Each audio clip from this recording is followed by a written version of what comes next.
What's going on, everybody? It's Dominic with PowerSlap News here in Vegas with Stevie Ray Payne. Stevie, thank you so much for joining me, man. Thank you. So this is your first time out at a PowerSlap event. It is. What made you wake up one day and said, I want to go get slapped? So it's a super funny story, or I think it's hilarious. KO Chris and Slap Jesus, during that whole Rumble series, they got into a fight on the show, and I commented on the Instagram post, and I said, I've seen this outside of a 7-Eleven, just making fun of their fighting ability. And so KO Chris comments back, and he's like, put in work then. And I was about to win my first fight via KO, and I said, I am putting in work. And I was like, you're 135, I'd slap you silly.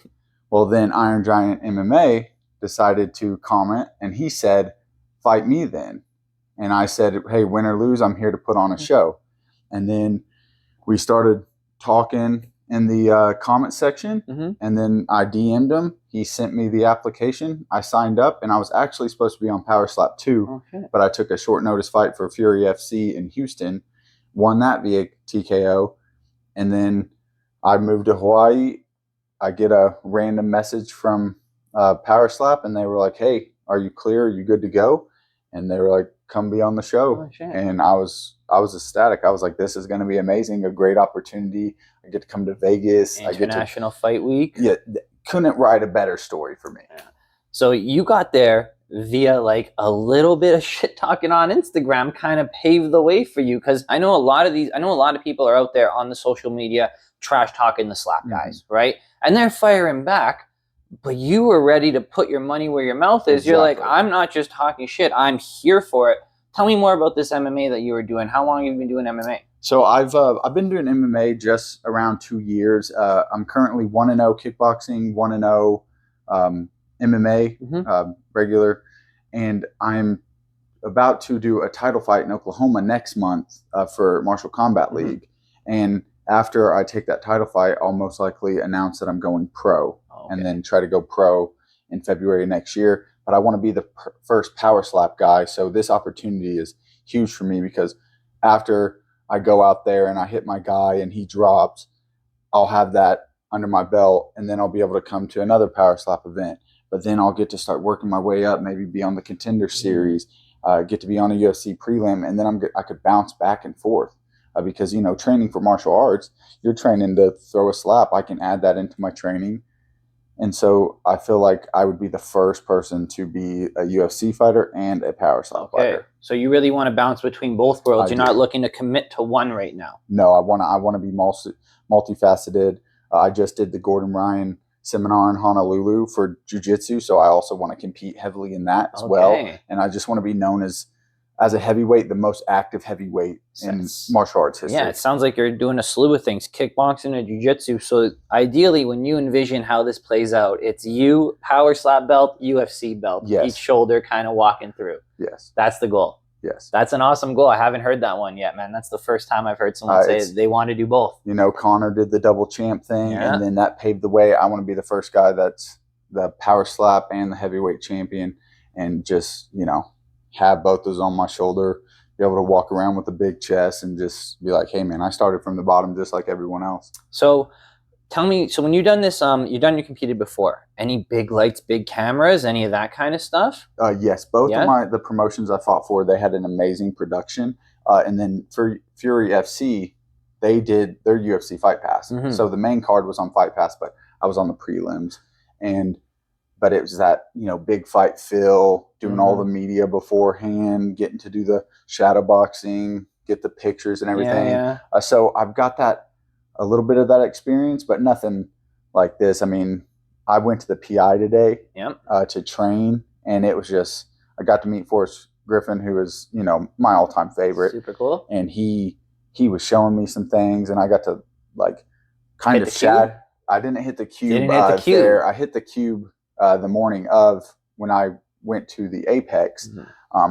And I don't know if I'm allowed to say it, but I got the highest score of the day. Ooh. So, well, I know some people, I'm gonna tell you this from PowerSlap too. People told me they don't put all that cheese on the cube. They hold some back. They don't want people to really know how much power they got there. So you doing the same thing? You keeping a little to the chest, or you showing big numbers every time? Oh, I showed a pretty big number, but I knew it wasn't my biggest. I knew it wasn't, because you can't follow through when you hit the cube there. And I know that once I follow through, I mean, that's just electricity going through your jaw. Okay, well, speaking of going through your jaw, you're telling me, unfortunately, coin toss didn't go your way. No, it did not. You're going to have to take one to the jaw. Exactly. Is that concerning you at all? You do any pre-jaw workouts? I know Austin's out there chewing on rubber. Other people got the weights on their neck. Like, were you doing any of that pre-PowerSlap? I do the weights on my neck. I'll put a towel in my mouth and like a 10-pound plate, and I'll just go up and down. You know, I train and I spar and I take shots on the chin. I'm very comfortable. I feel like, you know, even though this is a different sport and it's, you know, you have nothing to block, I feel like I'm going to be able to eat that first one. And once I eat that first one, I don't think there's a chance that he's eating mine. Well, I think that my slap puts him down. So I just eat that first one, I slap, and boom. Everyone tells me this is like a mental game, because you got to get up there and you got to tell yourself, don't flinch, eat this. What do you do preparing for the mental? Some people tell me they pray. Some people tell me they meditate. They listen to music. Some people watch anime, get all in the mood. You got any secret sauce there to keep like that mental clear? Cameras don't get in your head, celebrities, all that good stuff. I think I just had this mentality in both of my fights. It's like once I step through the doors of the curtains, my mind goes blank. I don't have this like, oh my gosh, like DC and Kamaru Usman are going to be calling our slap, and because we're kicking off the UFC weigh-in show, and that's like DC and, you know, Usman, that's amazing. Yeah. So that you get starstruck. But me, I know, like, as soon as I step through those doors, it's like the only thing that matters is me and the person across from me and the job that I came here to do. It's true. So I find most people come out of those doors and they're one of two things. They're either like showboating, owning the moment, you know, Austin Turpin, woo, kind of thing. Or other people are like the Iron Giant, calm, cool, like silent killers. Is that more your kind of thing? You're going to be like just focused as you're walking up to that mat? Yes, I'm very Stone Cold. I'm actually coming out to Stone Cold's theme music. Okay. And when I come out, I normally lock eyes on my opponent. The only time I take my eyes off them is when I'm walking up the stairs, just so I don't trip. And then I look into him, because I feel like right then, just like Mike Tyson used to say, like, you can win the battle. I can look in your eyes, and then at a certain point, you look away for a split second. I know I got your number. So you're really like taking that side. When you're up there, you're not so much focused on your mental. You're kind of looking at the other guy and kind of feeding off of him. Right, where's he coming from? I'm confident in my ability, and I know that, hey, worst case scenario, I'm eating one on the chin. I know I put in the work. There's no sense in being like, oh my gosh. So I'm looking at that person, because I don't think they have the same mental toughness as me. I have trained with my partner, or the person I'm going against. We rode in the same Uber together. We become friends. So it is kind of a scenario where we're like, hey, we're friends, but we know that it's business. As soon as we step in there, we can look at each other and we can know, like, hey, one of us is going out. But afterwards, you know, we can be friends, we can hang out. But for those 3 slaps, it's go time. Well, as a fan, I'm personally excited for your fight. I saw you guys down in the lobby. I was like, these are 2 big guys. These guys are going at each other. So a lot of strength going to be up on that stage. Speaking of that stage, I know a lot of people aren't used to that mat. Have you got a chance to walk on the mat yet? No, I'm going to go tomorrow morning during weigh-ins, since I don't have to cut weight because I'm a heavyweight. I'm going to go get me a Subway sandwich, you know, hang out, go just see everyone who's there, and then I'm going to play around, see what it's like to throw over that table, because I know that's a lot different. Planning those feet so I don't get any penalties, and just kind of work on what it's going to be like. Do some visualization techniques of going in there, you know, soaking it in, so that when I go in there the day of, it's not going to be as big a deal. because I know some people got a little overwhelmed with that. Specifically, Brian told me he never got a chance to really walk on that mat, and then when he got on there, he felt he was standing straight, and then you go look at the replay, and he's on a crazy angle, and that's because the mat's apparently very soft and squishy. It's a little different. I like that you have it in your head already. Get over the barrel, throw some swings over the barrel, just get a feel for all of that, right? I definitely don't want to take up too much of your time. You don't got to cut any weight, so I'm not cutting into that.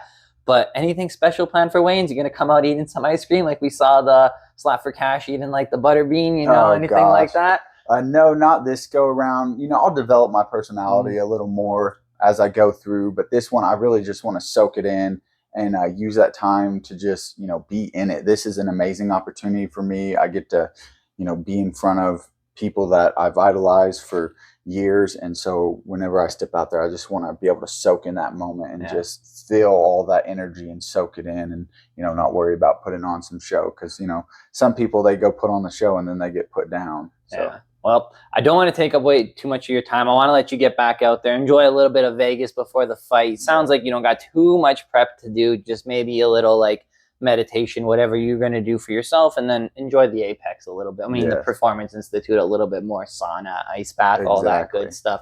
Thank you so much for talking to me, bro. Enjoyed, really happy to meet you. Excited to see your fight. If you don't know, July 7th on Rumble, catch it. It's going to be awesome. Stevie's going to be there. I'm going to be there. Where can the people find you if they can't find you? You can follow me on all social medias at Stevie Ray Payne. Just my name, StevieRayPayne. We'll make sure we'll link it down below if you can't find it. Thank you so much, brother. I really appreciate your time. Thank you. Good luck in your fight. Awesome.